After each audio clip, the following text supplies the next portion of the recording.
করে একটু আগে খবর পাইলাম যে আর জয়দেবপুর ছাড়ছে 5 মিনিট আগে। ঠিক আছে, আমরা আশা করি যে 9:30টার মধ্যে আমাদের কমলাপুরে আসবে।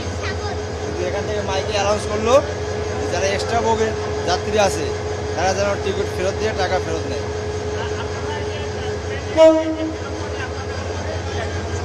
না, এটা একটা অ্যাক্সিডেন্ট, দুর্ঘটনা হইতেই পারে, স্বাভাবিক। কারণ দুর্ঘটনা সবার ক্ষেত্রে হইতে পারে। একটা অ্যাক্সিডেন্ট হয়েছে, এই জন্য আমাদের জাস্ট শুধু 2-3 ঘন্টা লেট হচ্ছে, কিন্তু এটাতে আমাদের আফসোস নাই। আমরা তো যেতে পারবো ইনশাল্লাহ, এটাই আমাদের আল্লাহর কাছে শুকরিয়া। আর এতগুলো যাত্রী ছিল যে এরা যে বেঁচে গেছে, এটাই আল্লাহর কাছে শুকরিয়া। জি, আমরা তো একতা এক্সপ্রেসে যাব, কিন্তু এটা রাস্তার সমস্যার কারণেই রেলের, এই জন্যই তো দেরি হচ্ছে। মনে হয় 5টা বাজে আসবে, কিন্তু তারপরে শিওর না যে আমরা 5টা বাজে যেতে পারবো। পরবর্তী টাইম তো 5টায় আসবে এরকমই। এটা সকাল 8:40-এ ছাড়া কথা।